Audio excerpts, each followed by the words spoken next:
Gimana kalau ada orang tua memerintahkan anaknya untuk bercerai? Nah, ini ada dua pendapat para ulama.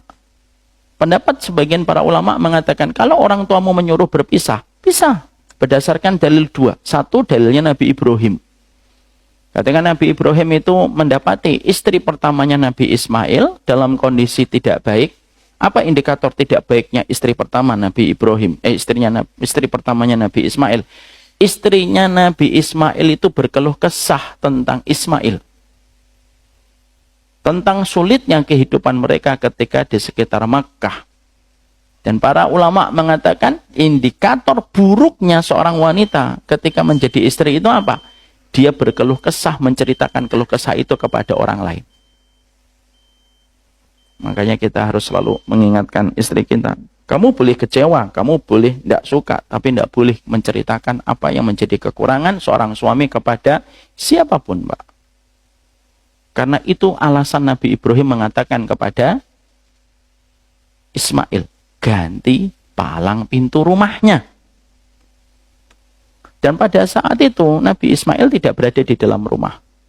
Ketika akhirnya balik, maka akhirnya beliau tahu untuk mengganti palang pintu itu artinya berpisah dengan istri yang pertama. Alhamdulillah yang mendengarkan instruksi itu adalah Nabi Ismail. Mungkin kalau yang mendengar kita, ya betul-betul kita ganti palang pintunya, Pak. Langsung kita calling itu kusen kayu, ganti palang pintunya. Ketika akhirnya Nabi Ismail mendapatkan istri yang keduanya, karena Nabi Ismail gagal di istri pertama, dalam tanda petik. Ya, makanya akhirnya hukum perceraian itu beragam dalam Islam. Maka akhirnya beliau menikah dengan istri kedua.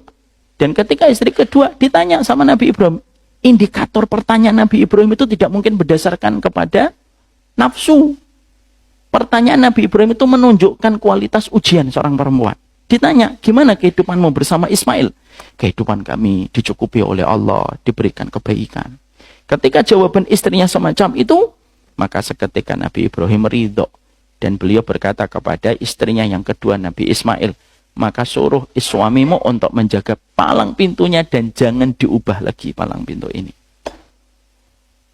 Nah, itu menjadikan dalil sebagian ulama bahwasanya kalau seorang bapak dan ibu memerintahkan berpisah, boleh untuk memenuhi dan memprioritaskan dari permintaan orang tuanya. Dalil yang kedua, apa? Dalil yang kedua itu adalah ketika Ibnu Umar memiliki seorang istri dan istrinya Ibnu Umar tidak disukai oleh Umar bin Khattab. Ceraikan istrimu. Umar bin Khattab, Pak, yang perkataannya menjadi sebab banyak turunnya ayat. Umar bin Khattab, orang yang masih hidup, istananya sudah dibuatkan oleh Allah di surga. Makanya ketika Nabi Isra Mi'raj, Nabi melihat istana putih, kata Nabi. Aku ketika di surga, aku melihat istana putih, megah sekali. Maka aku sangka itu adalah untukku. Tetapi ketika aku tanya, untuk siapa istana putih yang sangat megah ini? Untuk sahabatmu Umar bin Khattab. Umar bin Khattab. Maka Umar bin Khattab mengatakan, ceraikan istrimu. Ibnu Umar tidak mau menolak. Tidak mau menceraikan istrinya. Akhirnya Ibnu Umar dengan Umar membawa masalah itu kepada Rasulullah. Ibnu Umar berkata, Ibnu Umar itu ulama para sahabat, Mak. Termasuk 7 sahabat yang paling banyak meriwayatkan hadis dari Nabi bersama Abu Sa'id Al-Khudri, Abu Hurairah, Ibnu Abbas, Ibunda Aisyah, dan lain sebagainya. Nu'man bin Bashir. 7 sahabat yang paling banyak meriwayatkan hadis dari Nabi. Ibnu Umar curhat kepada Nabi, wahai Rasulullah, bapakku menyuruh aku menceraikan istriku. Maka pada saat itu Umar bin Khattab memberikan alasan. Dan Nabi mengatakan kepada Ibnu Umar, Talik zaujak. Ceraikan istrimu. Dan akhirnya diceraikan oleh Ibnu Umar. Itu dalil pertama, Pak. Bahwasanya seorang bapak dan ibu kalau sudah memerintahkan berpisah, boleh berpisah. Tapi tidak semua ulama mengambil pendapat ini. Pendapat yang kedua, itu mengatakan tidak boleh menceraikan, terutama kalau alasannya tidak syar'i. Ceraikan istrimu. Kenapa? Tidak suka aja aku ngelihatnya. Tidak boleh.